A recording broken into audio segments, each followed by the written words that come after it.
Hello, everybody. My name is Tyler Russo, and this is the KO Podcast, episode number 14. In this episode, I will review UFC 279 and all of the craziness that went down. That card got flipped on its head very, very quickly. And I also want to preview UFC Fight Night Sandhagen versus Song Yadong. That's going to be a great bantamweight main event. And also, we have a big boxing fight. Canelo and GGG in their trilogy fight. I want to give some thoughts on that. Ring that bell. All right, let's get started with UFC 279. Some performances that stuck out to me was Ellis Reed. She got the victory over Melissa Martinez. It was a great performance.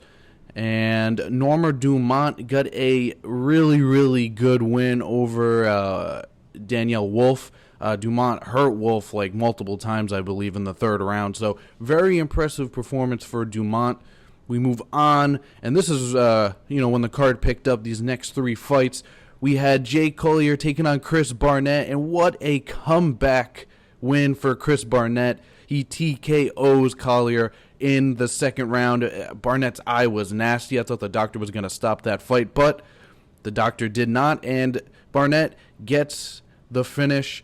We move on to Dennis Tulkalin taking on Jamie Pickett, and Tulkalin gets the stoppage win in the second round. That was an action-packed fight.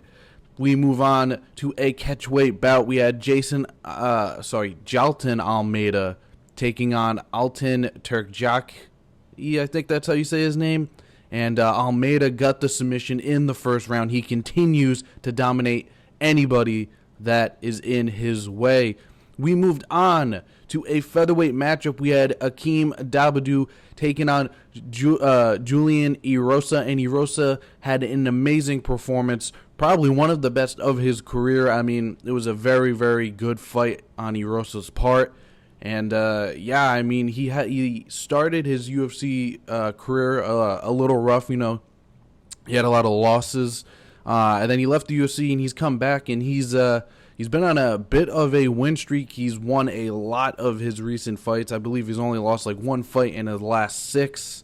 So Erosa, his stock continues to rise.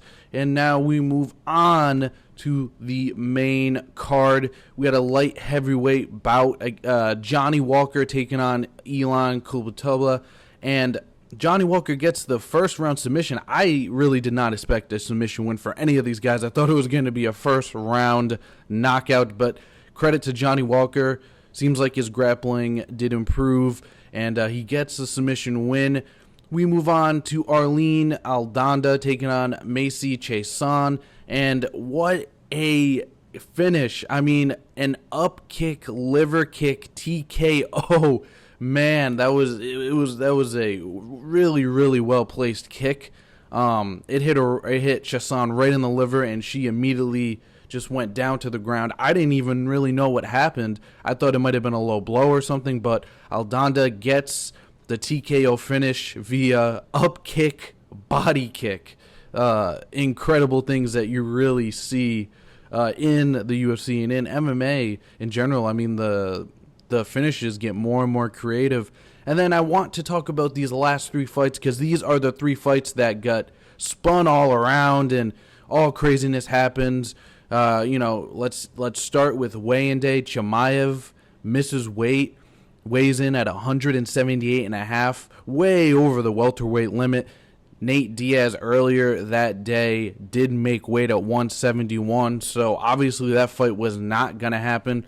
So for a couple hours, we really didn't know how these last 3 fights were going to pan out. And in the end, we had Li Jingliang taking on Daniel Rodriguez. We had Khamzat Chimaev taking on Kevin Holland in the co-main event. And in the main event, we had Nate Diaz taking on Tony Ferguson. So those were the new 3 matchups that were put together because of that Chimaev weight miss. And let's start with Li Jingliang and Daniel Rodriguez. I had Jingliang winning this fight against Rodriguez. Again, these fighters, it's a one-day notice fight. All 4 of these guys were put in different matchups that they did not train for. So, I don't really know. I mean, obviously, all these guys are game to fight at any time, any weight. I hope they all got compensated very well in the money aspect, because it's a lot to ask for a fighter to take a fight on 1 day's notice. We move on to the co-main event. Chimaev takes on Holland, and comes at Chimaev, gets the first round submission. Holland did his best to, try to fight off Chimaev's wrestling, but Chimaev, he came out and exerted a lot of energy to keep Holland on the ground, and eventually he does get the submission. After this, I'm not really sure where Chimaev is going to go. Like, is he going to move up to middleweight? Is he going to stay at welterweight? They said that the doctor told him to stop cutting, and but he didn't look sunken in at all in the weigh-ins, and it was, I'm sure it was a hard spot to be put in, but it's pretty inexcusable to miss weight by like 7.5, 8.5 pounds. If he wants to fight for the welterweight title or any title, you got to be on weight. And so definitely, you can't really overlook this weight miss, but his performance, he looked like himself. He looked dominant, and he looked good from start to finish in that fight. We move on to the main event. This was a great matchup. This was probably one of the best matchups that came out of this reshuffling. Nate Diaz taking on Tony Ferguson, two OGs of the fight game. And in the fourth round, Nate Diaz gets the submission win over Tony Ferguson. It was a guillotine submission. Most of this fight was standing up. Nate Diaz actually didn't really get busted up, surprisingly enough. He was busting up Tony Ferguson, but yes, he had the theatrics. He took a break in the middle of the round. So all the classic Nate Diaz moments happened in this fight, and to top it off, he gets the victory on his way out of the UFC. I'm excited to see what comes next for Nate Diaz and for his brother. You never know what those two are going to do next. Are they going to box? Or is Nate going to box? Who knows? But now he is finally released from his UFC contract. He didn't close the door on coming back to the UFC, so maybe we will get that trilogy fight with Conor McGregor in the future. Now, let's move on to this weekend's card. All right, taking a look at this card, we have a bantamweight matchup that is very early in this card that I want to highlight. We got Tony Gravely taking on Javid Bershrat. And Tony Gravely, he's such a powerful guy for this bantamweight division. He's always a non-stop action fighter in all of his fights. He's taking on a young stud in Javid Bershrat. He's 12-0. And his younger brother just won a UFC contract off of the Contender Series, I believe, the last episode, so congratulations to him. But this fight is going to be a very, very exciting one. Moving along, we have Marina Pavlova and Gillian Robertson. Pavlova, I believe, had a lot of hype around her when she first came to the UFC. She's had a couple losses, but Robertson's always a tough out in all of her fights. Another fight I want to highlight is a woman's bantamweight fight, and it's Aspen Ladd taking on Sarah McMahon. Now, Aspen Ladd, she's, I believe, on a 2-fight losing streak, so she's really got to get this win.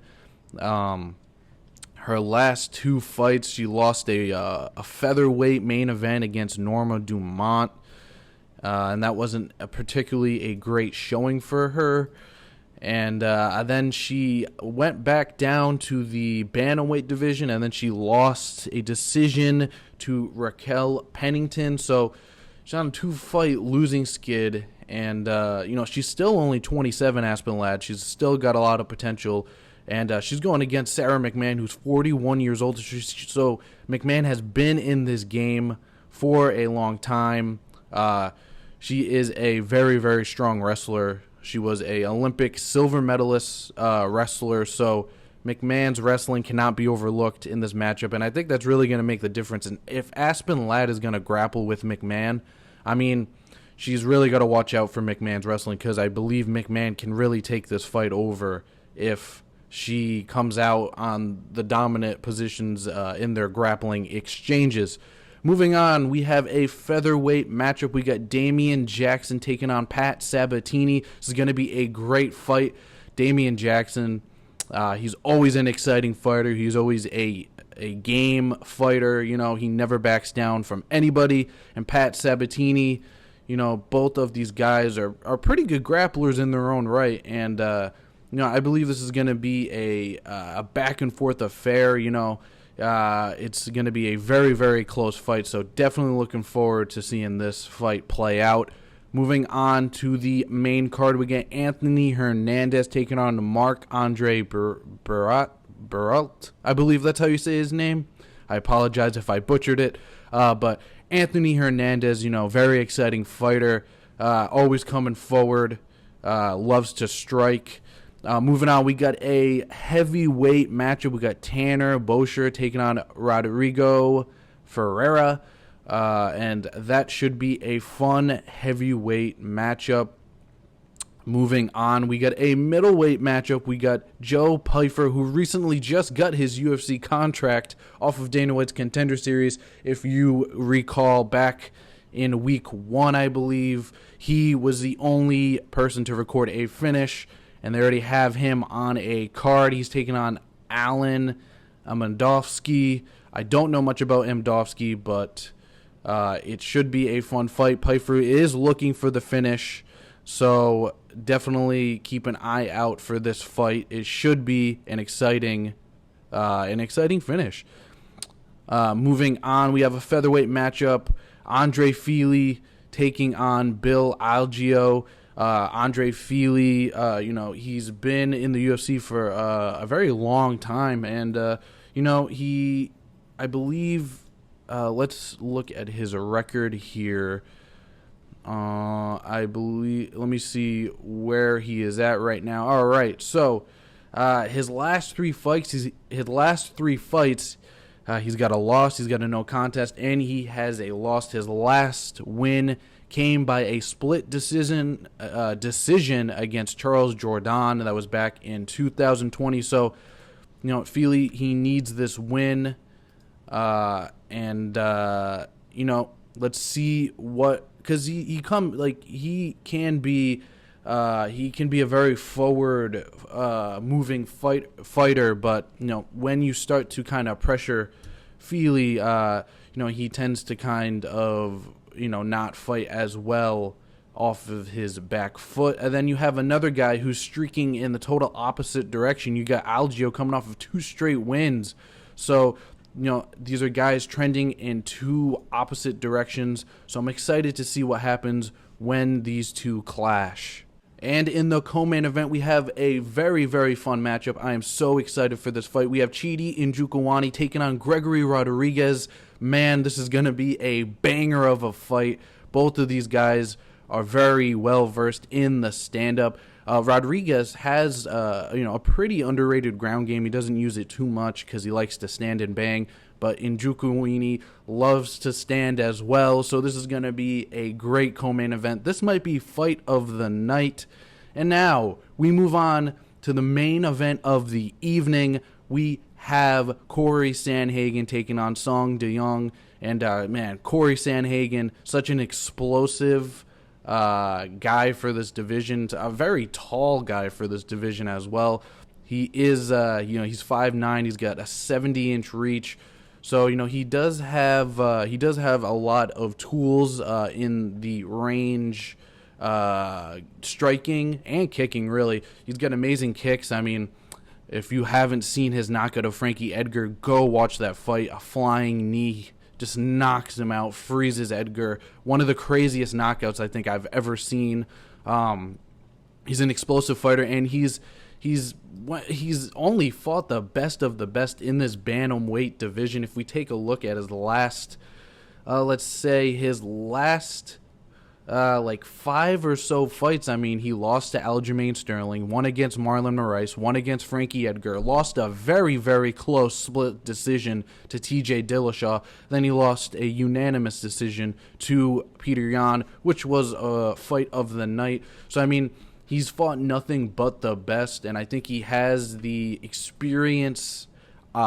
He's got more experience on his side than Song Yadong, but Song Yadong, he is training at American Top Team. This guy's only 24 years old, and his MMA record is 19 wins, 6 losses, 1 draw, and 1 no contest. That's a very, very experienced record for a 24-year-old. He's working with Uriah Faber. He's working with, I believe, American. Is it American Top Team? Let me see what it is. I want to get this right. He is fighting out of Team Alpha Male, not American Top Team. I don't know why I thought that, but he's at Team Alpha Male with Uriah Faber, as I said. So that is a very amazing. That's an amazing camp. He's got an amazing coach in his corner in Faber, and I think that helps him a lot. He is still also so young. He's got a lot of power for a bantamweight. He's got speed. He has such a bright future, and he's got all the tools to beat Sandhagen. But I'm very interested to see how will he do if this fight gets to rounds 4 and 5. Sandhagen has that experience. Song Yadong does not have that experience yet. So this is going to be an exciting main event. I cannot wait to see this go down. Now let's talk some boxing. In the boxing world, we have a huge fight. We have the trilogy. We got Canelo versus Triple G. I kind of feel like this fight's not being talked about enough. The first 2 fights, I believe, were very highly publicized. This fight is only in a couple of days, and the buzz just isn't really there for it as I expected. But this is on DAZN, or DAZN, however you say it. I'm not really sure how this fight plays out. I mean, Canelo, he's coming off of a loss, but Triple G is much older now. I think the last time they fought was in 2018. So, I'm gonna have to take Canelo in this one, but it is always interesting to see how these trilogies end. They had a draw in the first fight. Canelo won the second. So if Triple G wins, are they going to have a 4th fight? And, so it's going to be interesting. But, I just feel like Canelo is going to win this fight. And that is going to do it for this episode of the KO Podcast. If you want to stay up to date with the podcast, if you head on over to Twitter, type in the KO Podcast with Tyler Russo, and I will pop up. If you want to follow on Instagram, type in the KO_podcast, and YouTube, type in the KO Podcast with Tyler Russo, and I will pop up. More content coming to the YouTube channel soon. Bellator is next week, and I will be covering that event. So I will have pre-fight and post-fight interviews coming your way. Stay out for that. I hope you have a blessed and safe rest of your day. Bye-bye.